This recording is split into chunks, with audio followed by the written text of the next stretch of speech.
And so we're here again. I'm sitting with Mr. Vere from the Department of Higher Education and Training. Mhlekazi, thank you so much for joining us for this moment. Thank you very much. Within your panel discussions, a lot was spoken about occupational qualifications. Please, can you just expand for our viewers at home on what that is and, you know, the importance of why that was brought up within this conference today? Okay, thank you for the question.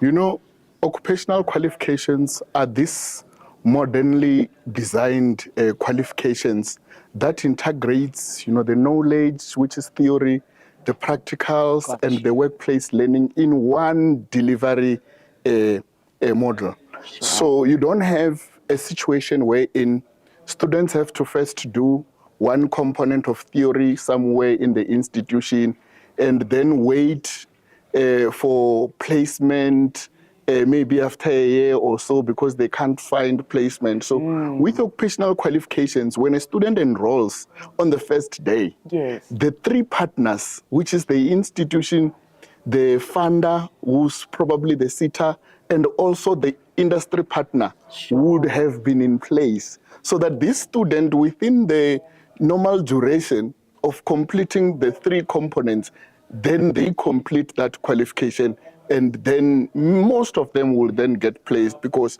also many of these qualifications are developed with the involvement of industry. So occupational qualifications are developed through the processes that involve the sector education and training authorities, which are SETAs, and that's where industry role players sit, because each of these SETAs has a sector in which they operate. And the industry role players and companies and enterprises that play in that sector would have links there. And they will then contribute to the development of curriculum of these occupational qualifications, so that when we then take them and deliver them in institution, then we are guaranteed that these qualifications have been developed by industry, and which means they will not have students who complete these qualifications will not have an issue with mismatch of skills, because the qualifications are developed by industry. Sure. I think that also ensures that students get a very strong start from the beginning. Yes. I really appreciate that. So there are no gaps in terms of first completing the theoretical component. What we have had as a big problem with what we call the N courses or the NATED Report 19 programs was that the theoretical component was then completed as a separate sort of qualification. And then students, when they finish that theoretical component, then they then start looking for placement only after that. So sometime you find that they take years and years without getting placement, so that they can then get experiential learning and finish the qualification. Sure. So that goes out of the window with occupational qualifications. Understood. And you know, we have spoken within the conference rather about, you know, success stories within placement. Yes. But there's also been an encouragement of entrepreneurship, you know, in the conversation. How can then we link, you know, the occupational qualifications within entrepreneurship? What does that look like? And what ultimately are we encouraging with this big word entrepreneurship? Within the TVET sector? Yeah. You know, one of the things that society should understand about the TVET qualifications is that they are designed and developed for two purposes. Sure. You can complete this qualification and go and be employed by an employer. Got you. Or you would have gained a skill that can enable you to start your own thing. Sure. So in delivering these occupational qualifications, we also engage with partners. Some of them are real partners who plays a huge role in developing entrepreneurs. And the flexibility of the occupational qualifications allows for additional modules, whether they are part of the a formal qualification or not, but Yes. because of their flexibility, you can start plugging in other competencies and skills, including entrepreneurship skills, so that when these students complete these occupational qualifications, beyond the technical skills that they have obtained, they can also start their own businesses. We have various partnerships with Alan and Jill Gray, with Valued Citizens Initiatives. We have with Sasol Foundation. We've got a lot of partnerships that work in the space of developing competencies for entrepreneurship. You know, there is entrepreneurship for artisans, focusing on women students who are completing artisan trades in TVET College. So there are all those opportunities in the entrepreneurship space, and the occupational qualifications provide that space because of their flexibility. Thank you for offering us that insight this afternoon, Flekas. We truly appreciate it. Thank you for joining us. Thank you very much. Much appreciated. All righty then. That was Mr. Vere from the Department of Higher Education The passion, and my Training. brother.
I am now sitting with Mr. Sonti, who is the Assistant Director of Student Leadership and Governance in the Department of Higher Education and Training.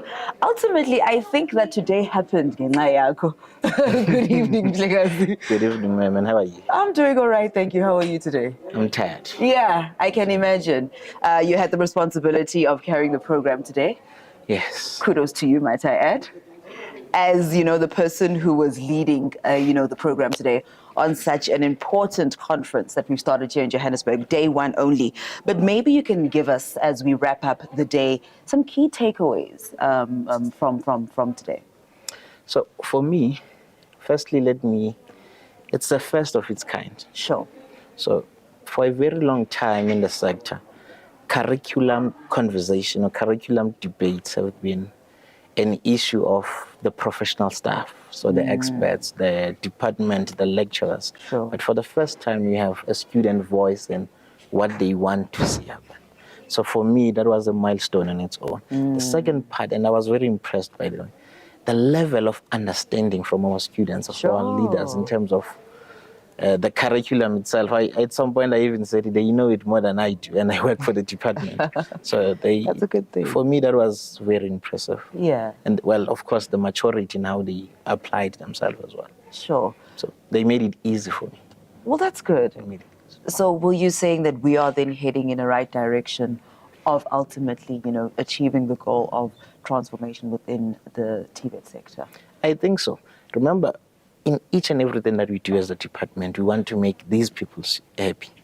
Now that they are starting to add their voice, they're starting to say, you've been talking about us, but you've not been talking to us. Sure. You've been saying this is what you want to see us achieve, but you've never asked us if the direction you guys want as a department is the correct direction. But for me, I think now that they're starting to raise their voices, it's a good direction that we're heading into. Sure thing. So we've tackled the topics for day one. Maybe just walk me through on what day 2 and 3 then will ultimately look like. Okay. So day 2, because of time today, we still have one panel discussion. Sure. So that panel discussion is more or less about former leaders of the structure. They will then say, remember, before there was this leadership, there were 4 bearers of that. Sure. So they will then say how you guys have moved from our original slogan of TVET rising to TVET transforming into both a responsive curriculum and so forth. So how you have moved from that to where we are now, they will give those historical lessons. But the second part is more content-based in terms of tomorrow. You will then have commissions.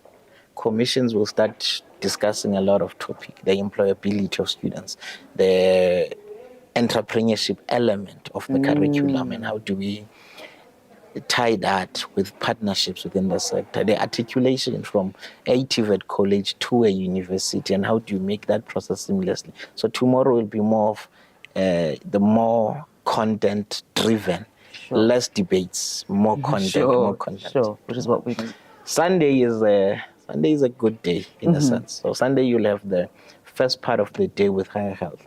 Higher health has been supporting SATVETSA for a very long time, so we've dedicated almost a half a day for them to come and engage students. At times we take it for granted that these young leaders, especially most of them, are now at their end of their SRC terms. Got you. So you have a situation where they are now used to hotel life. They are now used to these airplanes and so forth and flying all over the country. Now, when the reality hits that the term has come to an end, they must go back to their shacks and so forth.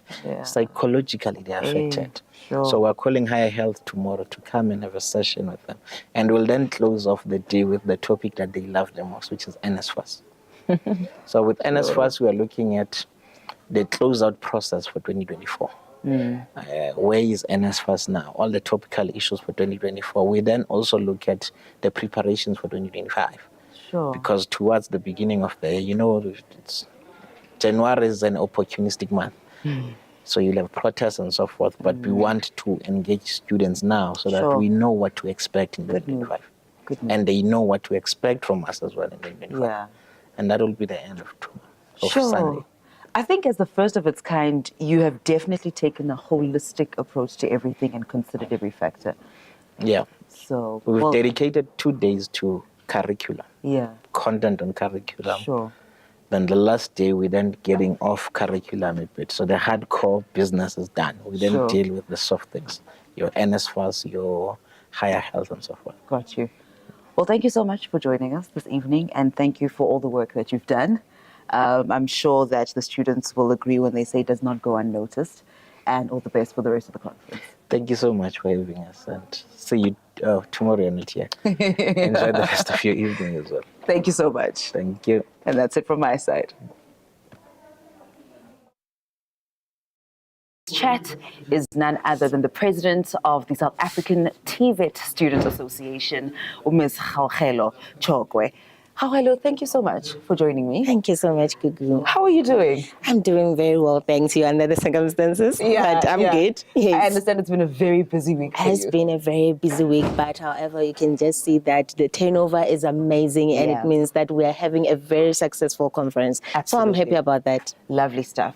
Let's get right into it. I mean, you and your organization and the students that are backing you within this are ultimately why we are here today.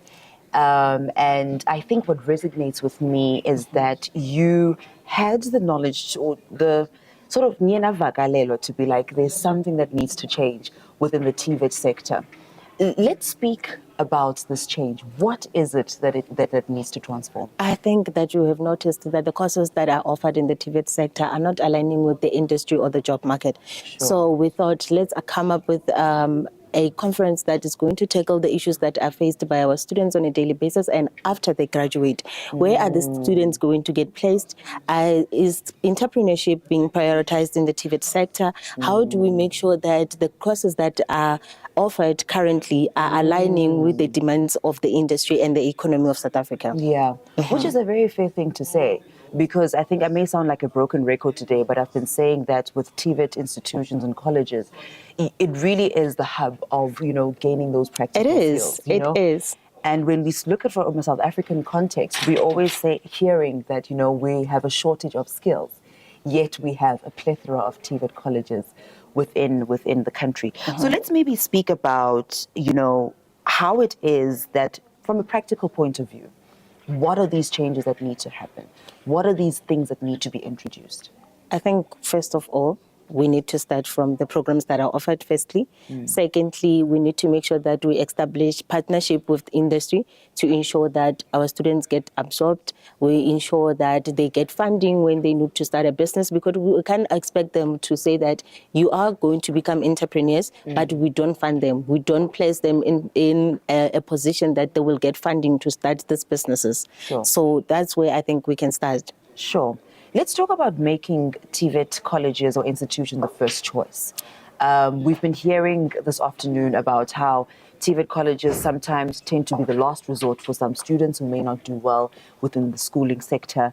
How is it that you think we can shift that mindset among South Africans in particular? I think currently we are in the process of shifting that mentality, especially when it comes to society, because in the previous years you would hear people saying that they would prefer to go to university rather than the TVET colleges. But right now, because when you look at the demand of the society and the industry, it demands that you have practical skills and technical skills more than your soft skills and stuff like that. So I think that the programs that are currently being offered, or the programs that are transforming into the sector, are the ones that are on high demand when it comes to the industry and the economy. And somebody once said that an economy that is focused on the TVET sector, it's one that is very much progressive, because because the universities don't offer practical side of things the way that TVET offers. Yeah, 100%.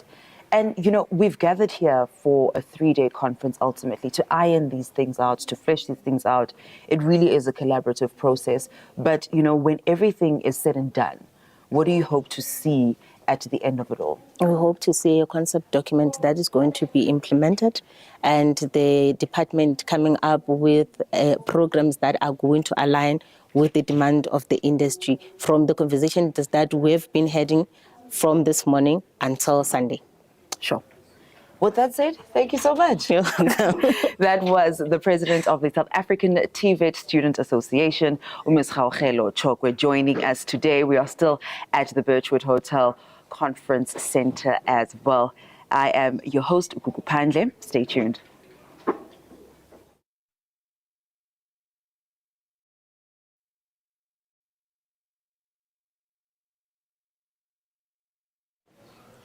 Welcome back. We are still at the South African TVET Student Association's conference, along with the Department of Higher Education and many other valuable stakeholders within the higher education sector. Sitting next to me right now is Ms. Vuyokazi Mafilika, who is from NSFAS.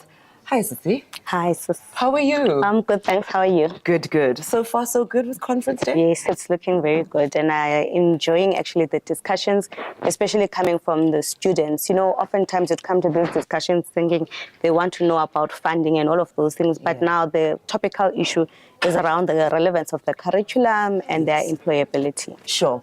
You know, this afternoon we have heard of, students with around the country, potential students rather, making TVET colleges their first choice.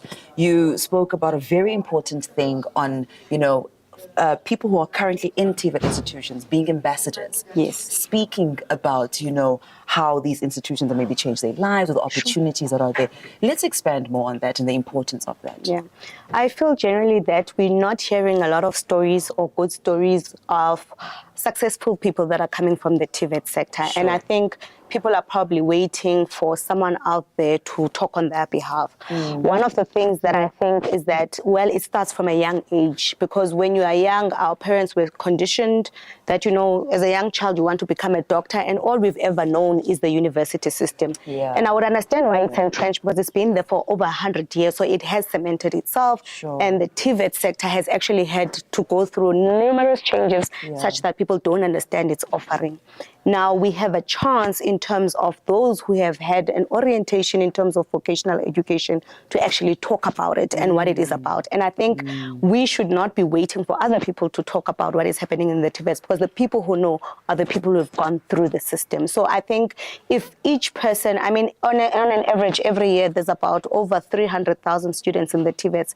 If all of those students every year were talking to their families, multiplied by 5, we would have an escalation or a snowball around what it is that TVET colleges have to offer. So I think being ambassadors for me is actually that first point of saying, how do I speak within my space? How do I correct, by the way? Because TVETs are not a second choice, but they're an alternative in terms of practical knowledge and technical knowledge. Not everybody wants to go the academic route, and therefore we should actually because I feel that most students actually only know once they've finished matric that there's this opportunity when it comes to vocational education. So I think there's a lot that they can play, but also with the partnership with DBE in terms of the curriculum space, your life orientation programs, we could start talking about it there, the importance of vocational, so that we demystify the perception that is out there around TVET colleges. Sure, 100% agree with you on that one. And, just for maybe, let's say, with your involvement now within NSFAS and how, as a stakeholder, you're playing your part within the TVET sector. Sure. As NSFAS, we fund over 250,000 TVET students who are doing your ministerially approved programs. What we are particularly doing now is to advocate through other means, because we don't only deal with the DHET funding where there's dedicated funding for TVET students, but we're also going to other funders out there to say, you know what, there's this TVET college space, you could actually fund more students that are coming from the TVET space. So we are also taking a concerted effort to be an advocacy partner to say there are more students that are required. And also if you're looking at where the country is going, because most of our skills as a country are going to come from the TVET system, 100%. And therefore it's important that we all mobilize and we put our resources and efforts to boost this TVET system that's going to help us in terms of skills development. Wow. Well, with that said, thank you so much. All right. I could listen to you speak all day. But thank you so much for joining us. Okay. That was Ms. Vuyokazi Mafilika from NSFAS joining us on the couch. Stay tuned. Thanks.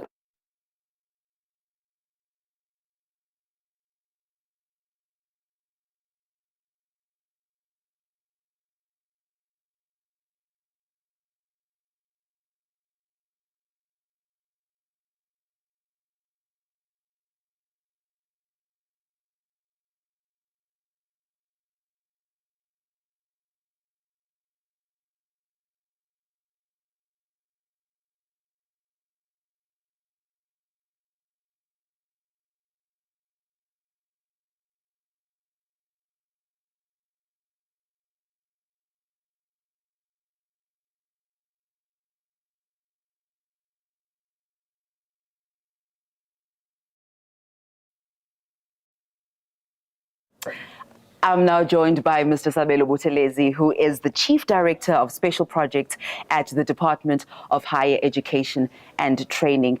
Mhlekazi, thank you for joining us this afternoon. Thank you very much, Gugu.